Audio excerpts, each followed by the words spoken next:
Bom, então vamos dar continuidade aqui nossa sequência de vídeo em clínica médica. Nesse vídeo aqui a gente vai falar sobre asma brônquica, efizema pulmonar, insuficiência respiratória e edema agudo de pulmão. Então, como eu sempre falo no início dos vídeos, é muito importante a gente saber diferenciar os tipos de patologias, tipo de afecções causadas por o sistema respiratório, as afecções do sistema respiratório, para a gente diferenciar o que é normal do patológico. Quando chegar na clínica médica, a gente ter uma noção básica e para ter um diagnóstico adequado para aquele paciente, para a gente saber evoluir, para a gente saber fazer a anotação de enfermagem saber fazer uma anamnese bem feita e um exame físico. Então, nós vamos falar aqui agora sobre a asma brônquica. Então, a gente vê que a maioria das doenças respiratórias sempre afeta o quê? O que é que afeta a, as doenças, afecções do sistema respiratório? Afeta sempre o tubo que é os brônquios, iniciando da traqueia aos brônquios, bronquíolos e até os alvéolos. São tubos que tem que estar, a gente vê aqui, olha, um brônquio, ele todo é normal. Você vê que e você vê outro obstruído aqui, olha a situação desse brônquio aqui. Então, só falando aqui que o conceito da asma brônquica. O que é asma brônquica? A gente vem falando de bronquite, de rinite, sinusite, de várias afecções do sistema respiratório e da pneumonia. Então, são afecções que cada vez mais vai evoluindo e a asma ela é uma doença que ela na maioria das vezes, é uma doença crônica. Uma doença crônica que tem tratamento, mas não tem cura. A pessoa é classificada como o estreitamento do bronco, o estreitamento desse bronco do bronquíolo, e ele vai estreitando por causa do muco, e muitas vezes é por causa genética, e causa ali aquela vasoconstrição, aquela constrição do brônquio, e você acaba tendo uma asma, que é a falta de ar. A gente vai ler aqui a definição do conceito. É caracterizada por ataques agudos e recorrente de dispneia, tosse e expectoração, tipo mucóide, uma mucosa. Falta de ar, que é a dispneia, ocorre devido ao edema da mucosa, que reveste internamente os brônquios e o acúmulo de secreção. Então, você vê que é uma membrana, o brônquio tem uma membrana na parte interna, e essa membrana ela causa um muco. Esse muco, com o passar do tempo, ele se torna ali e provoca a constrição, o estreitamento do brônquio, provocando a asma, e você fica com falta de ar permanente. Então, imagine só, a asma, você tem que estar dependendo, a maioria das pessoas fica com aquelas bombinhas, que é os medicamentos, para ver se tem uma vida normal. Ocorre devido ao edema da mucosa, que reveste internamente os brônquios, o acúmulo de secreção, esta manifestação é reversível.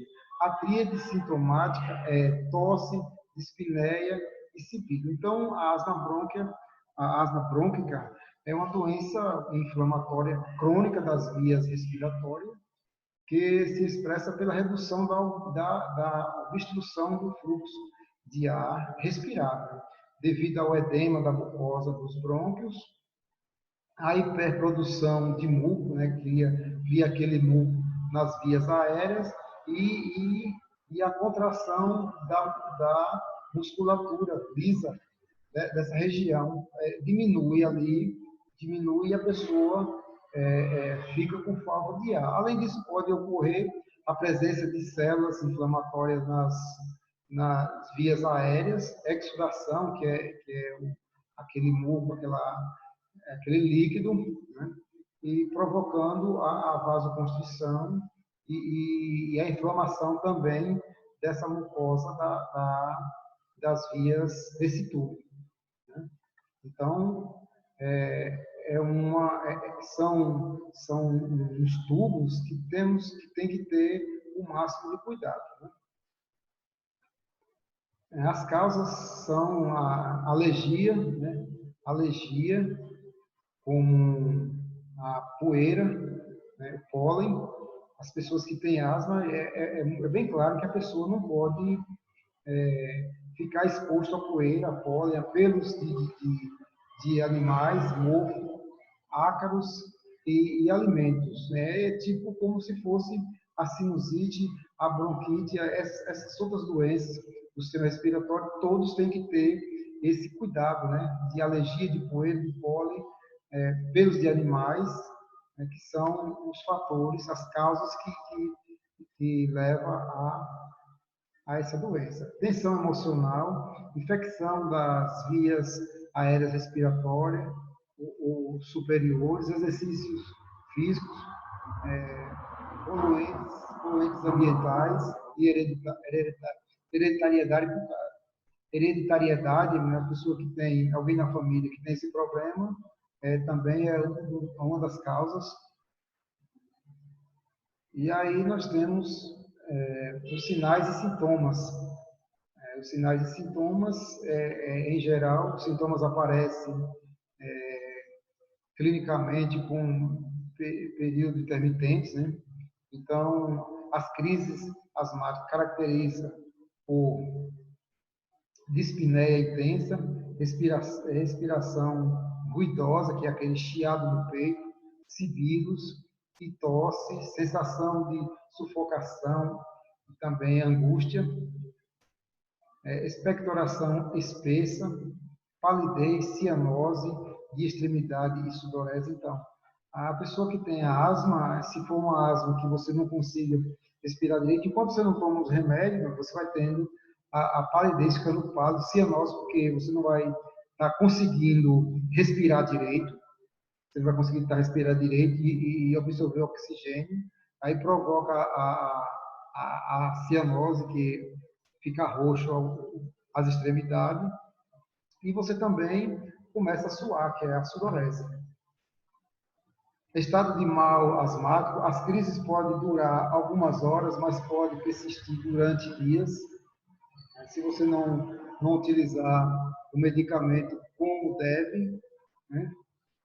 Então, o diagnóstico é feito por ocasião de crise asmática, pois fora destes períodos o paciente geralmente apresenta as funções pulmonares normais. O diagnóstico dado somente clínico, baseia em sinais e sintomas também, né? Dependendo do tipo de problema que está esse paciente. Também é feito um exame físico médico, pode anotar principalmente durante as crises, a presença de sibilo nos pulmões, que como eu já falei nos outros vídeos, sibilo, o estreitamento do vaso, né, que já é uma doença que estreita o vaso não, o bronquíolo, o bronco. Então, ali, se é uma passagem de ar, acaba na sua respiração, você fica ouvindo aqueles assobios, que é os sibilos. Aí a gente vê aqui os sinais e sintomas, que é através do exame físico, raio-x de tórax, exame de sangue, né, que é um dos testes de sensibilidade para saber se a pessoa é alérgica, tem alergia. E o tratamento, né? O tratamento do ataque asmático é feito através de broncodilatadores, como a adrenalina, a epinefrina, a efedrina, a aminofilina, os sedativos, oxigênio, e quando o paciente não melhora com este tratamento, o médico poderá prescrever os medicamentos, que é os corticoides. O tratamento de manutenção visa reduzir a frequência dos ataques. As complicações, a efizema pulmonar, que é uma patologia que nós vamos falar mais adiante. Insuficiência respiratória aguda, também a gente vai falar na sequência do vídeo, podendo levar a hipoxia e também a morte, a hipoxia, a falta de oxigênio. O estado de mal asmático, são essas as complicações também, dentre outras.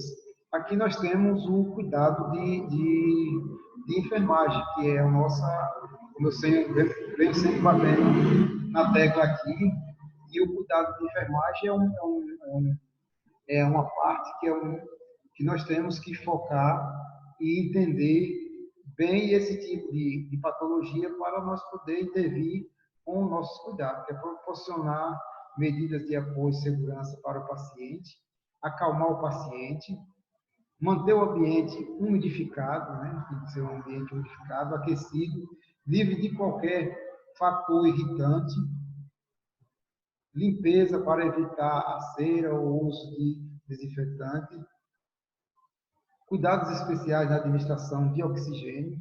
Geralmente, esses pacientes, como eu falei no outro vídeo, o paciente que tem problemas respiratórios, problemas de respiração, problemas nos brônquios, geralmente vai afetar a inalação de oxigênio do meio ambiente. Então, geralmente, todos os pacientes vão ter que utilizar oxigênio artificial, que é o O2.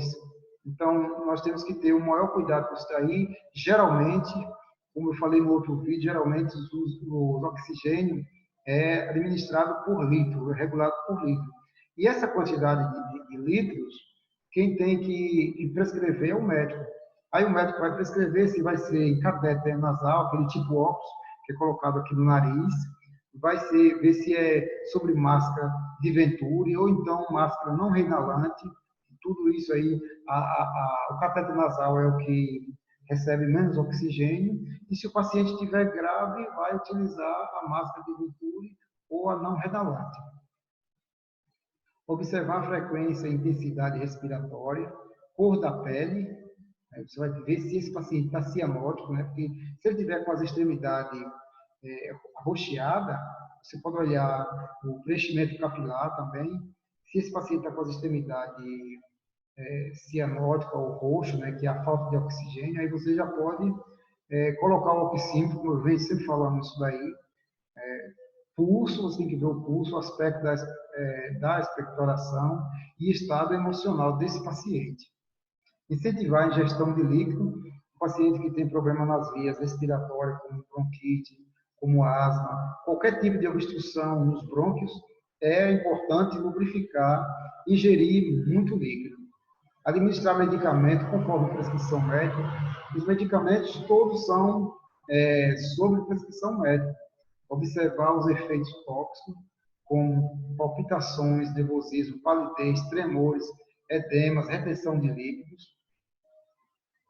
Orientar o paciente e a família para que a mesma evite todos os fatores alérgicos, tapetes, cortinas, geralmente abrigo poeiras, travesseiros e cobertores de pena e lã também tem que evitar, fumaça, bolor, inseticidas que apresentam cheiro, flores dentro de casa, das pessoas que têm esse problema, como a rinite alérgica e asma, é bom sempre evitar esse tipo a gente sempre tem que estar orientando, evitar esse tipo de coisa. Animais como cães, gatos e aves também devem ser evitados. Ensinar a estimular os exercícios respiratórios, orientar quando o uso de broncodilatadores sob a forma de aerosóis. Aí vem aqui, essas orientações devem ser dadas com o objetivo de prevenir um agravamento no quadro asmático e aparecimento do estado de mal asmático. Então, nós temos que ficar sempre atento com esses problemas, né? E não há como prevenir a existência da doença, né? Porque é uma doença que muitas vezes é hereditária, né? Mas sim suas exacerbações, como prevenção das crises asmáticas, pode utilizar, né, de corticosteroide, né, beta-agonistas de longa duração e dentre outros, né? Então, aqui a gente falou um pouco sobre a asma brônquica, e agora a gente vai falar sobre a efizema pulmonar. Vamos a gente passando nessa sequência de vídeo, a gente só vai dando aqui um paliativo sobre cada doença, né? Sobre a fisiopatologia, como prevenir, o diagnóstico, o tratamento e os cuidados de enfermagem. É um paliativo que nós precisamos conhecer, né? Agora a gente vai falar sobre efizema pulmonar, que é uma doença também do sistema respiratório. Aqui diz o conceito doença pulmonar obstrutiva crônica, né, que é a DPOC, um efizema pulmonar de caráter irreversível. Você vê que quando fala de caráter irreversível, é porque geralmente não tem cura, tem tratamento, mas não tem cura, onde existe uma dilatação permanente dos alvéolos com a perda da elasticidade pulmonar, devido ao rompimento dos alvéolos e formação de tecido cicatricial. Então, esse problema aqui é um problema gravíssimo, a efizema pulmonar, que é uma perda da elasticidade. Os pulmões, eles são elásticos. Então, o quê? Porque eles se dilata e se contrai para ele ter o enchimento de ar. Ele tem um enchimento de ar, então ele o tempo todo tem o músculo diafragma que faz com que ele dilate e ele tenha elasticidade. Então, a efizema pulmonar é uma doença respiratória na qual os pulmões perdem a elasticidade devido à exposição constante a poluentes ou tabaco. Então, as pessoas que fumam, né, principalmente os que levam à destruição dos alvéolos, as pessoas que utilizam muito o fumo, provocando ali a perda da elasticidade da estrutura responsável pela troca de oxigênio, que são os alvéolos. Ali perde a elasticidade, os sacos. Esse processo de perda da elasticidade pulmonar ocorre gradualmente e, por isso, a maioria dos casos, os sintomas demoram a ser notados, porque o saco de alvéolo o diagnóstico é muito difícil de você, a não ser que essa pessoa comece logo a sentir sintomas. Então, é através do diagnóstico. É uma perda da elasticidade ali dos alvéolos. Então, uma doença crônica. As causas e fatores exponentes a causa exata é desconhecida, né? Então, a gente percebe aí que é causa desconhecida, mas o fator mesmo é o fumo. Isso aqui, ó, mas pode ocorrer como complicações da asma brônquica e da bronquite crônica. Bronquite que é causada geralmente mais pelo fumo. Poluição ambiental e os fatores hereditários. Você também que tem famílias que têm esse problema, já é um fator que desempenha um papel importante para o aparecimento do efizema pulmonar. A incidência é maior em homens acima dos 45 anos, né? Aqui uma pequena fisiopatologia. Fisiopatologia é como surge essa doença, onde é que atinge. A obstrução aérea é causada por inflamação da mucosa brônquica. E sempre essas doenças é uma inflamação, né? Produção excessiva de muco, perda de retração elástica das vias aéreas, colapso dos bronquíolos e distribuição do ar para os alvéolos funcionais. Espaço morto, aéreos pulmonares, onde não há troca gasosa, comprometimento da difusão de oxigênio, né? Casos graves, eliminação do dióxido de carbono, comprometido, aumento da tensão de dióxido de carbono no sangue arterial, hipercalemia, acidose respiratória. Aqui a gente vê os sinais e sintomas. A gente vê aqui uma imagem. Deixa eu dar um pause aqui. Vou pausar aqui. Então, a gente vai falar aqui sobre os sinais e sintomas. A gente vê aqui uma imagem do pulmão, né, como é que aqui a gente vê mais o que tem bituca de cigarro. Né? Você vê o tanto de bituca de cigarro que tem aqui nessa imagem, porque sinais e sintomas, o início da doença é lento com... Deixa eu colocar aqui essa imagem para atrapalhar. O início da doença é lento, com o paciente perdendo gradualmente a função pulmonar, apresentando durante exercícios tosse produtiva, infecções respiratórias, anorexia, perda de peso, cansaço fácil e nos estágios mais avançados.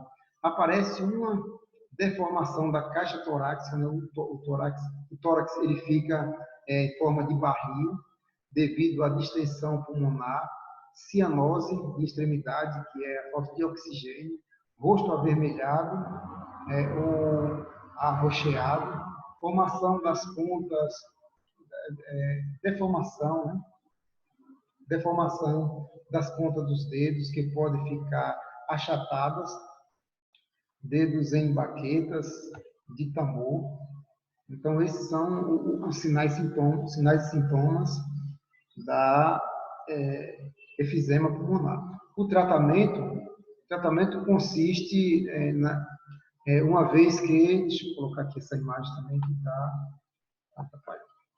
Não existe tratamento específico, é o que diz aqui, para o efisema pulmonar, uma vez que se trata de uma doença irreversível. O tratamento visa apenas aliviar os sintomas, produzindo a evitar o agravamento dos distúrbios pulmonares. Aí vem os medicamentos antibióticos, se houver infecção, expectorantes e broncodilatadores. Você vê que todas as doenças do sistema respiratório exigem a oxigenoterapia, o uso de oxigênio, que afeta a passagem de oxigênio, a inalação de oxigênio, e você tem que utilizar um oxigênio artificial. As complicações, infecção supurativas agudas dos brônquios, que se manifesta pelo agravamento da dispneia, febre, escarro purulento, hipoxia, que é a falta de oxigênio, pneumotórax espontâneo devido ao rompimento dos alvéolos, insuficiência cardíaca congestiva, que é a questão que a gente está falando no sistema respiratório, a insuficiência cardíaca provoca o efisema pulmonar.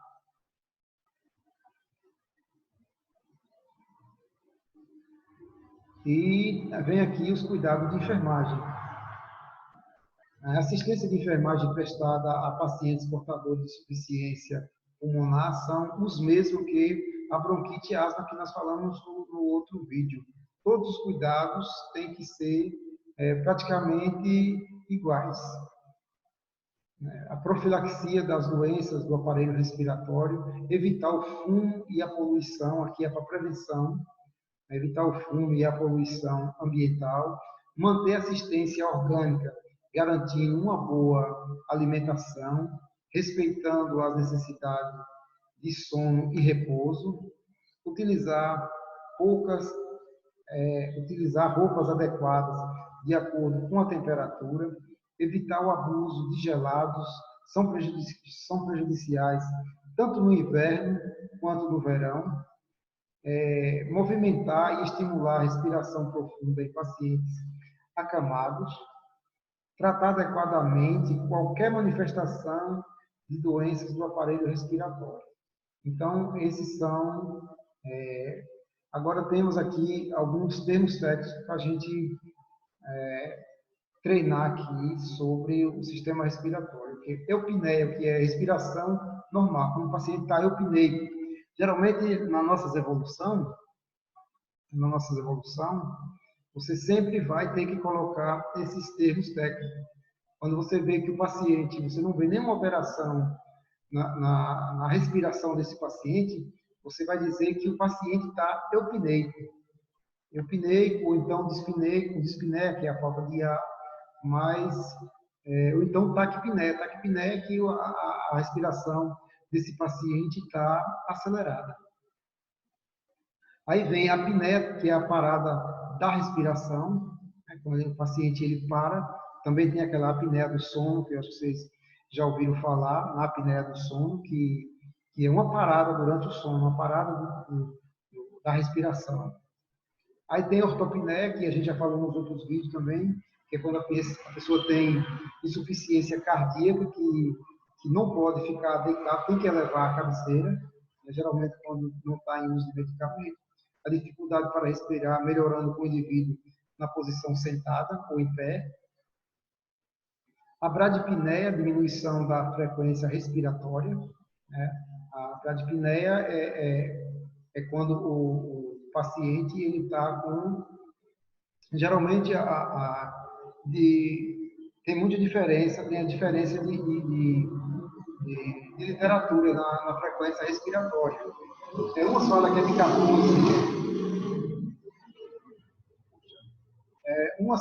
14 a 20, outras falam que é de 13 a 20, 12 a 21, e assim varia muito. Você vai ver muitas variações de frequência respiratória de diversas literaturas. Mas geralmente o que mais usa é de 12 a 20, que é uma frequência normal, entre 12 a 20.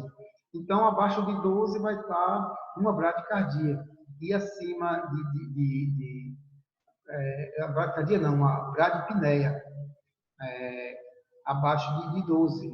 E acima de 20 você já vai ter uma taquipneia. Que é aqui, a taquipneia é o aumento da frequência respiratória. Acima de 20, você já, 21, 22, em adultos. Crianças aí já modifica. Adultos acima de 18 anos. Aqui são os termos técnicos do sistema respiratório. Nós temos a dispneia, que é a dificuldade para respirar. A respiração irregular é a dispneia.